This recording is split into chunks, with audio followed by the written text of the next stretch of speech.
Good morning, everybody. There you go, Tom. Excuse me, you want to use the microphone? Yes, thank you. Buongiorno a tutti.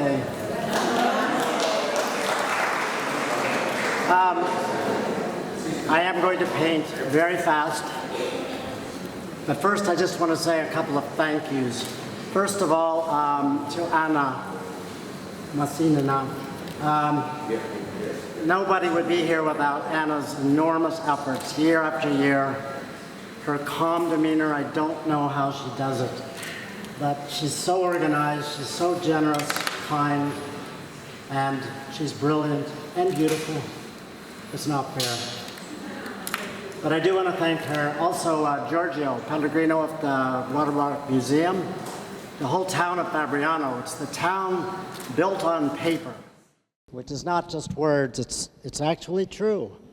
So it's a particularly fitting place, I think, for all of us who love the medium of watercolor to join each year. This event, which I've been a part of for years, but I've never shown up in person, so here I am. But it just seemed way past due because it's brought so much to me. And it's helped bring all of us together. And I think, like most artists, we paint by ourselves. We think within our heads. We paint in our studios. We do much of what we do alone. And it's events like this that remind us that we're all connected.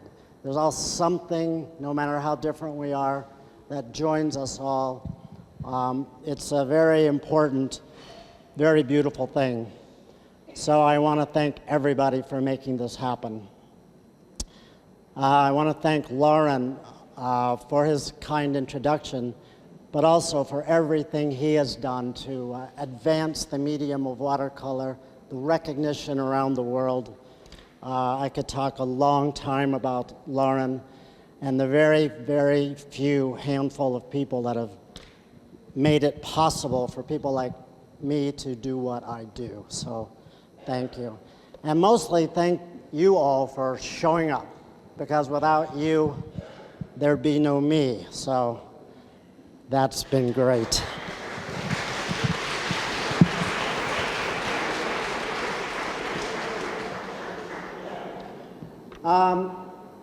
There's a microphone, obviously, but I need a couple of hands. So I hope you can hear me and some of you can understand what I'm saying.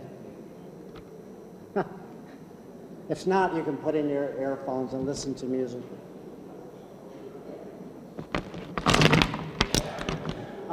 Yes, I started off life drawing.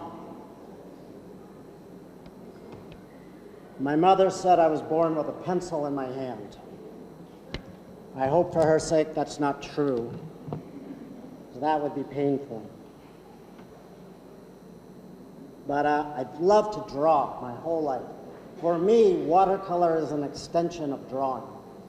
Except in watercolor, we don't draw with lines. We draw with shapes of tone, of light, of dark, color, and value. It's a natural extension of my artistic growth to want to paint in watercolor. I particularly love the transparency, the fluidity of watercolor, of course, because paper, it's flat. We have 2 dimensions only, height, width. Everything we paint, every tone, every transparent layer we put on the paper implies a sense of depth and perspective and third dimension, another dimension to what we paint. It's all magic. It's an illusion, but a beautiful illusion that when it works, there's nothing like it. And when it doesn't work, oh well, it's just a piece of paper. We start again.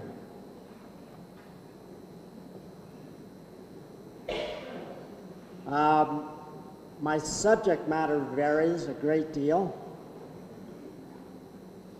I'm an architect because I love design. And I believe Everything in life that we love has its root in good design. And for me, design is the choice a creative person makes to decide what to put in, what to leave out, what elements we choose to create our art. The architect chooses elements of the built environment: concrete, steel, wood, glass. The fine artist chooses the ideas of those things: concrete, glass, steel, then goes further and chooses elements of the natural world: atmosphere, light, rain, fog, trees, the human figure. Beyond that, the artist has the option to choose less concrete things: emotions, memory, dreams, imagination. All of these are the building blocks of a good painting to me. A painting tells a story. It doesn't have to be clear. The story could be different for everybody that looks at the painting, but the painting has to have something to say. I believe very strongly that my job as a painter, as an artist, is not to just depict what I see, not just to paint what I see, but to paint how I feel about what I see, to paint the emotions, my reactions, my inspirations. That, to me, is my job as an artist. I should also say that we're all different, and my approach may not work for you or for somebody else. That's fine. We're all different. I love that about watercolor, too, that you could give 100 watercolorists of the same level a subject and say, go paint that scene. 100 artists would come back with 100 different paintings, because we're all so different, and yet we're all so connected. Ah, it's a beautiful thing. So I'm getting there. Have faith.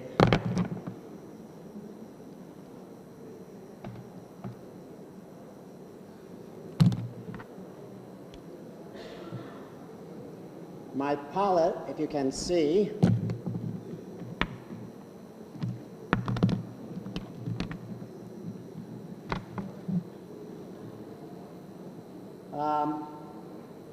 I have to give a thanks to Mr. Steve Hoffman of House of Hoffman for making me this beautiful palette.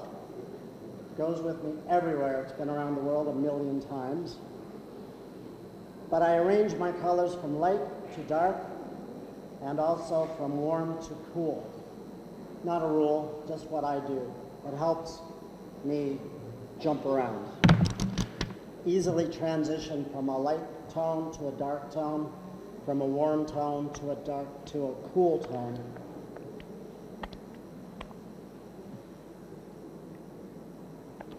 Also, all of my work is an exercise in duality, opposites.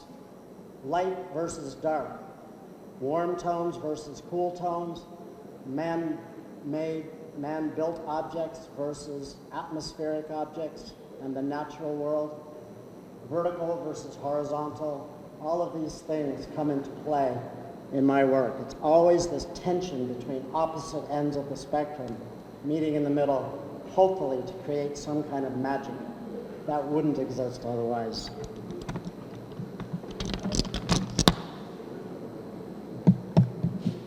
Can everybody understand or hear anything I'm saying?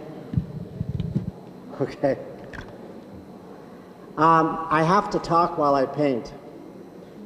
Otherwise, I'll paint much too slowly.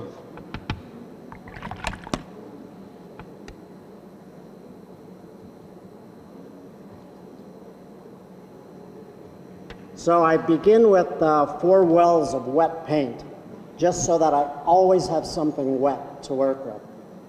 The worst thing in painting is when your palette goes dry and you end up with, no, bad. I like to paint quickly. I like to paint very fluidly. I like all elements of my painting to connect as one whole. So each element becomes another. Each thing bleeds into the next. So when the painting is complete, it all looks finished. It looks like it belongs. It doesn't look like different little elements are painted on or have wandered in from another painting. Everything is connected.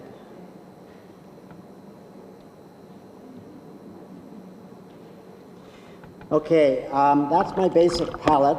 I have the primaries, a warm and a cool, a red and a blue, a light red, a cobalt blue, basic blue, and then I have a light and a dark, which are also complements, yellow and a violet. So what I call them actually is light, mid-tone, dark, and this I call warm, cool. Not always, but often, I cheated. I did a value study first last night. What I'm painting today is a little church. This is in Perugia, where I was staying.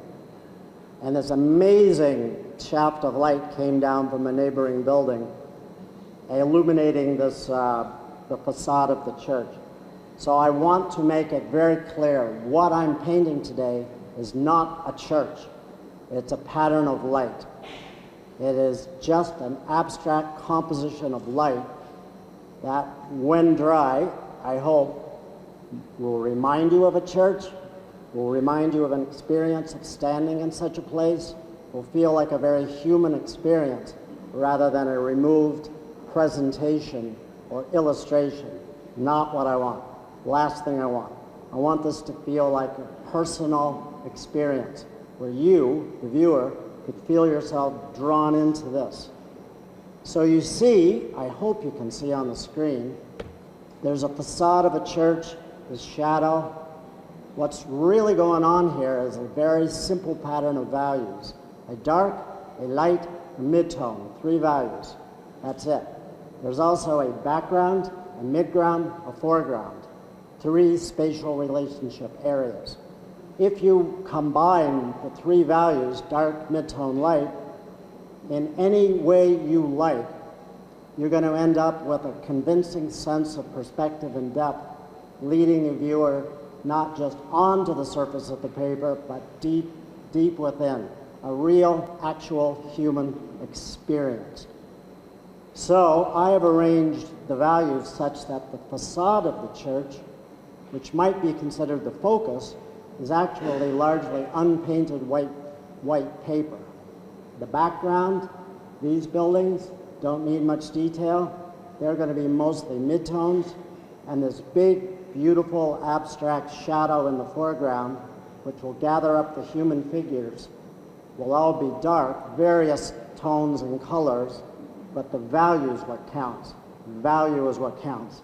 Color is beautiful, but without value, you can use any color you want, doesn't matter. Gotta have values. A dynamic value range will make a better painting quicker and more effectively, I think, than any color in the world. God bless you, Daniel Smith. You make great color, but you gotta have value. So there you go. There's my value study. I use these much more than I use a photograph to do a painting. I have stacks of these sketchbooks at home. I'll go back months, even years later. I'll do a whole painting just from my sketch. I don't even worry about the actual photograph, because this is the genesis of my inspiration. This is the root of why I wanted to get off the couch and go paint in the first place. This is what excited me. Not the photograph, which is nice, but very static.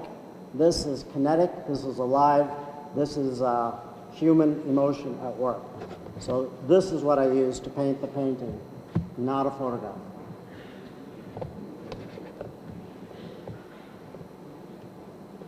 Guess that shows.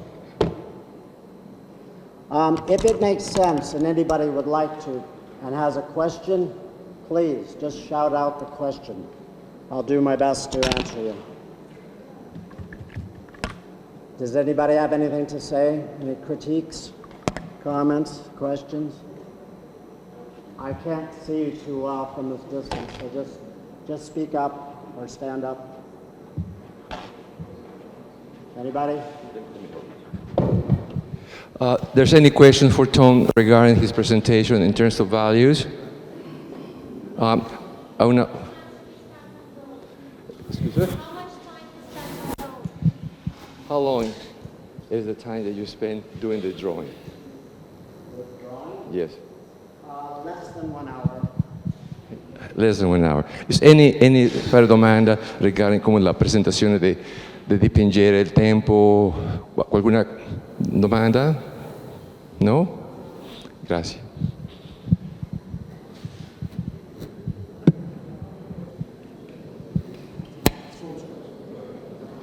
Oh, I forgot to thank Alfonso too for all the work he's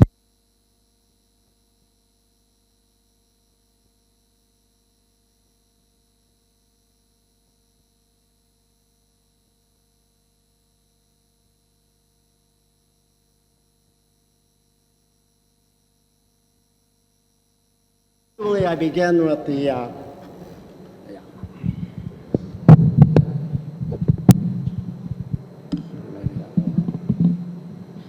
I usually begin with the lightest tones first, working up to the darkest.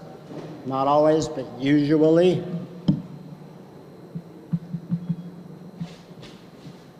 The background is not always the lightest, but it often is the lightest.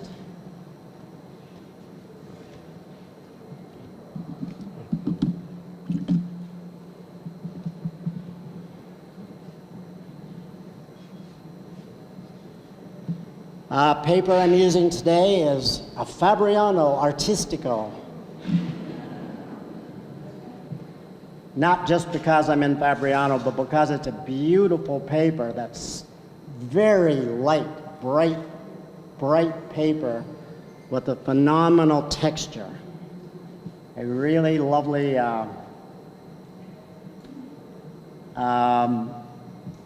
bumps on the surface.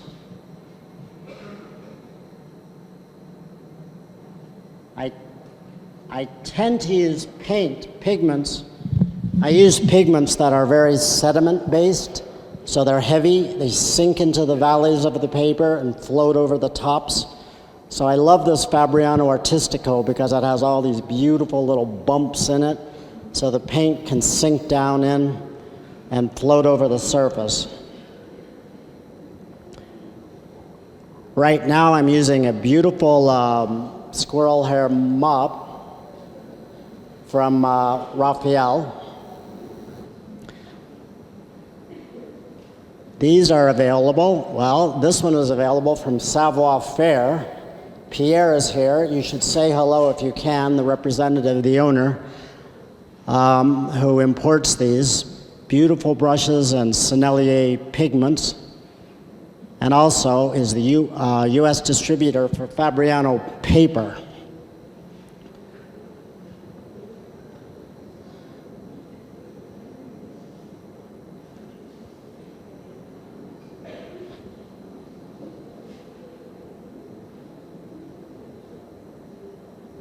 I like to say that materials don't matter that much, but it is not really true.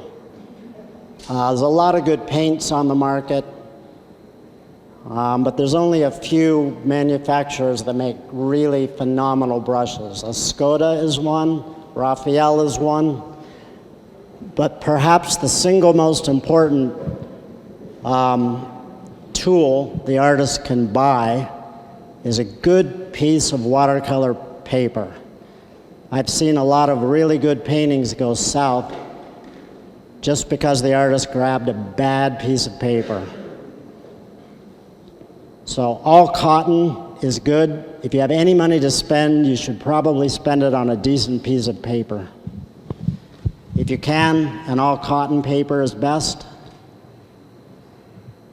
Saunders is pretty good, Arches is pretty good, Fabriano is, you know, the best.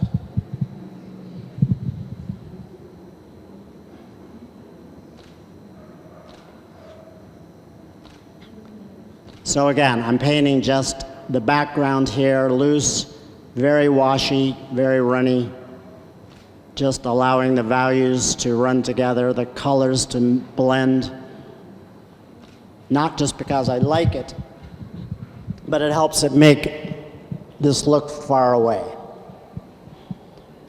Often if you keep your hard edges closer to the front of the paper, it helps imply that sense of foreground and back versus background. So it's just a simple little thing that we sort of know intuitively, and it's not a rule, it's just one way to go about it.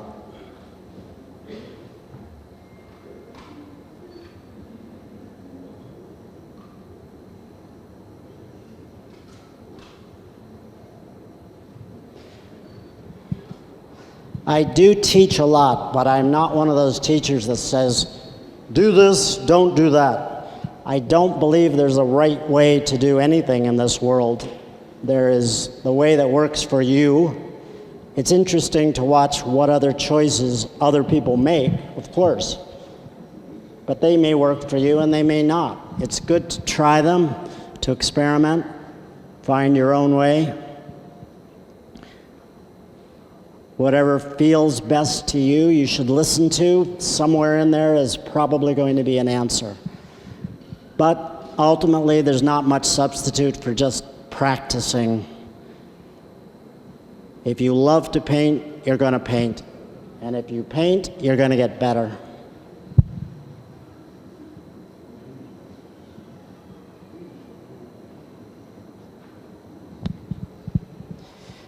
So there's just an implication of these background buildings, not very detailed at all, but just an idea.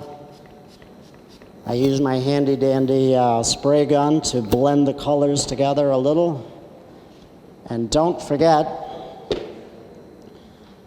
the one free tool we all have, which is gravity. Donald Trump hasn't taken that away yet.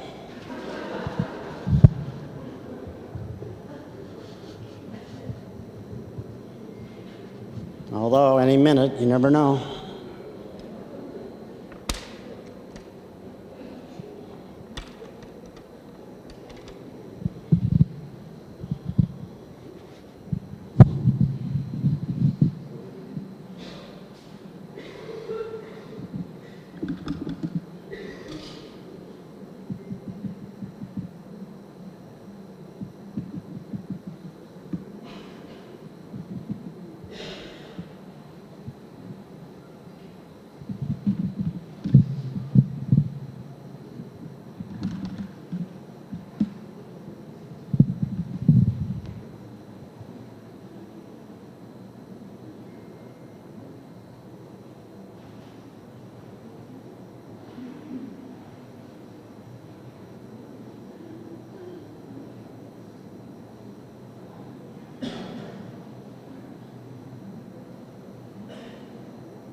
So there's this beautiful architectural balustrade in front of the church.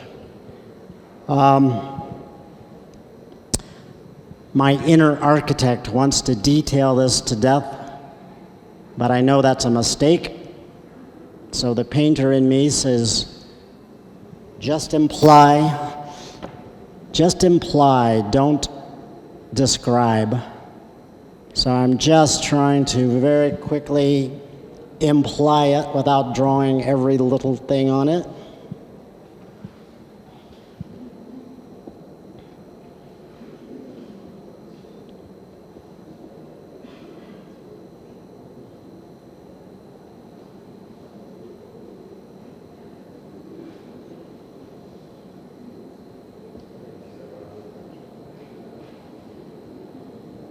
Not bad.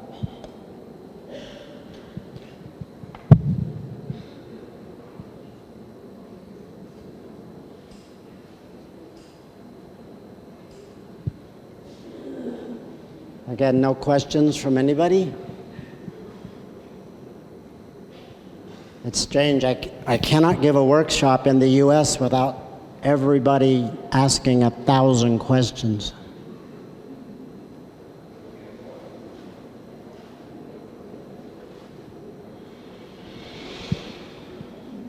But it's okay.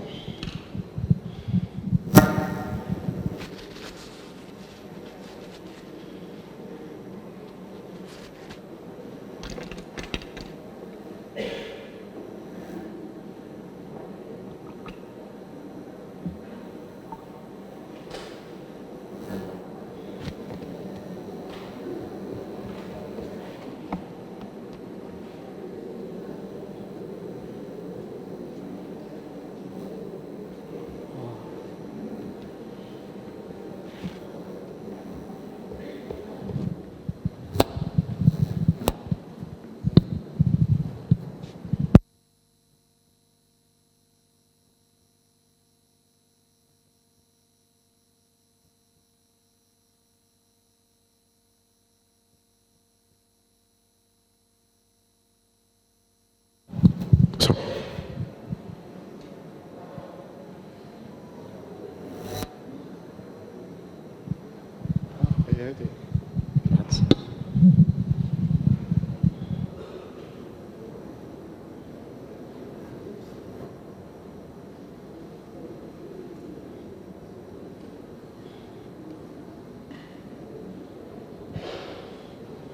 It's another beautiful Raphael flat brush. Very effective for quick shadows and that sort of thing. Makes these beautiful dry brush marks.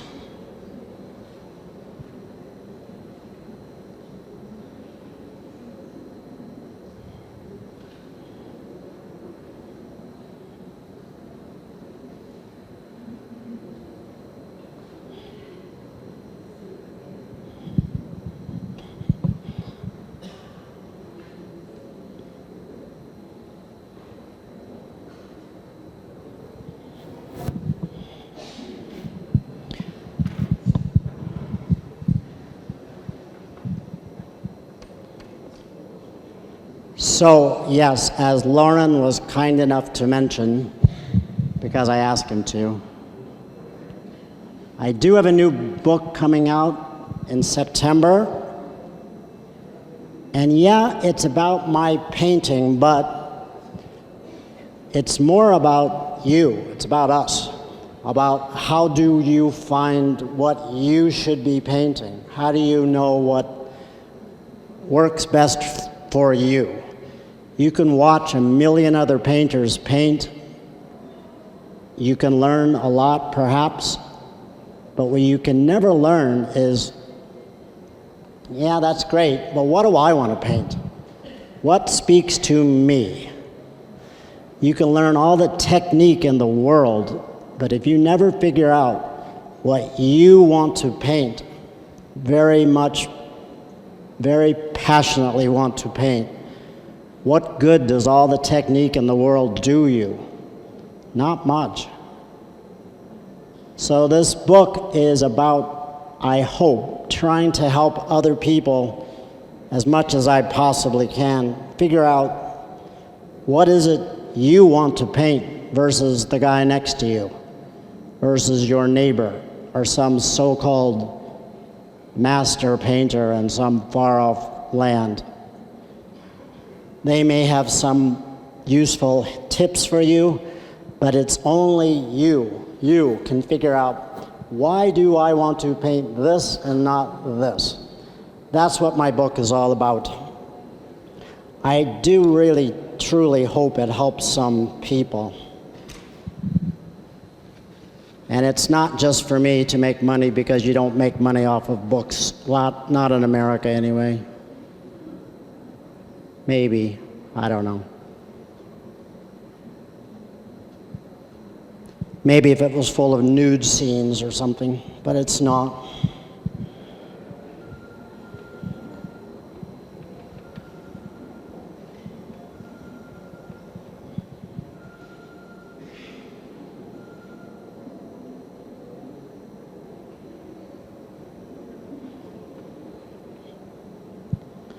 So on my painting, I've worked forward from the lightest lights, and now I'm working on the mid-tone values, the medium, medio, not dark, but not too light.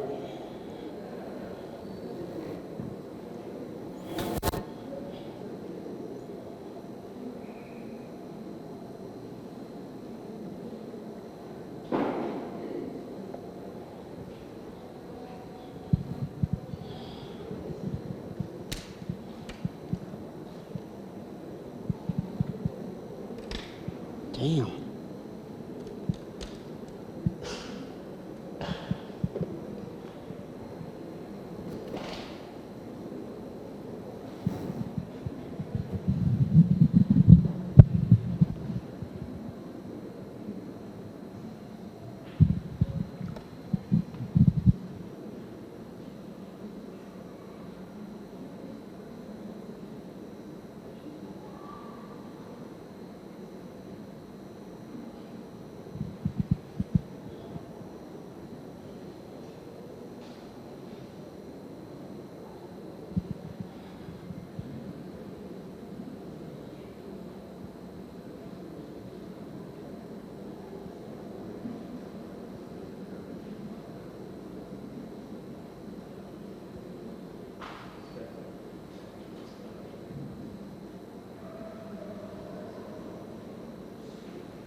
Here you can see a little trick that I think can enliven paintings a lot if you don't overdo it.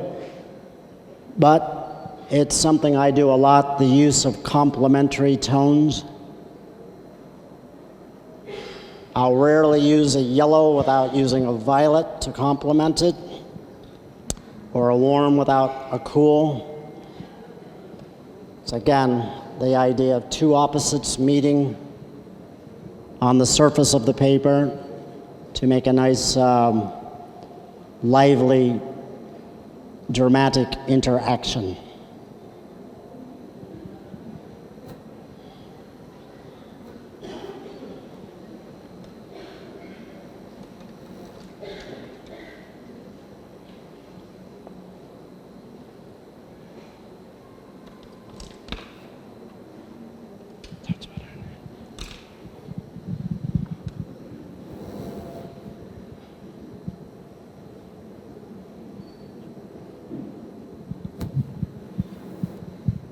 So that could be reds and greens mixed together, but that said, they look best, if you mix them together in your palette, they're just going to go gray. So what I'm talking about is allowing them to run together, wet and wet on the surface of the paper, to blend into these really beautiful, unexpected neutral tones that are very lively because the warm tones and the cool tones are both expressed simultaneously.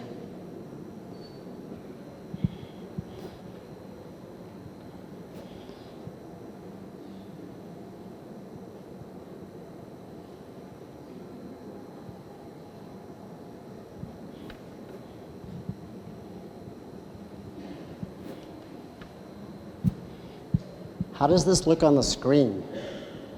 Is it visible? I don't know, I can't see. But I'm working now in the darker end of the mid-tones, and very soon I'll put on the darkest darks. And then, of course, it will all come to life, just like magic.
way.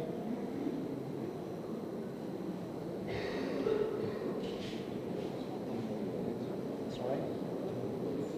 No problem. You just have to do the dark shadow. Yep.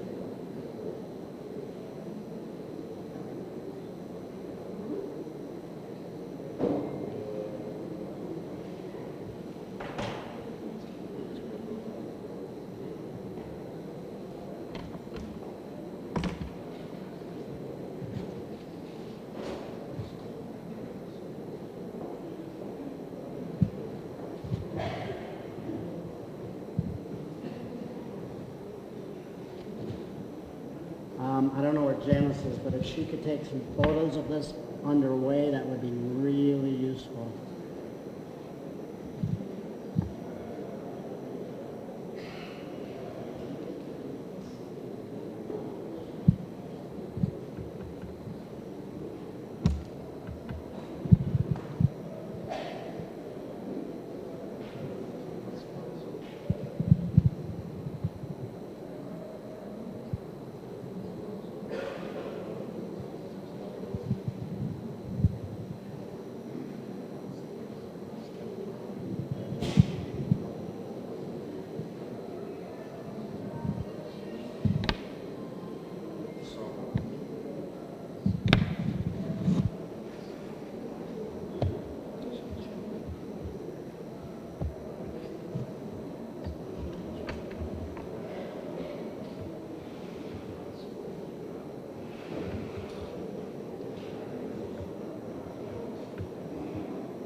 You could even do a video or Facebook, Instagram Live, or any such thing like that would be great.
I'm sorry?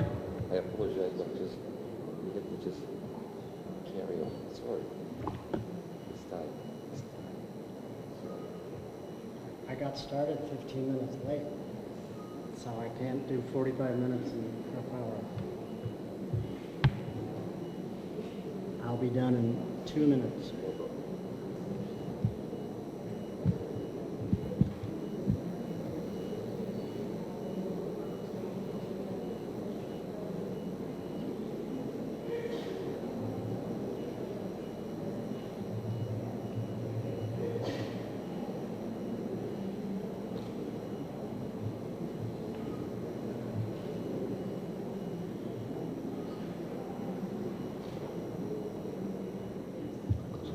Last bit.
Okay guys, my time is up.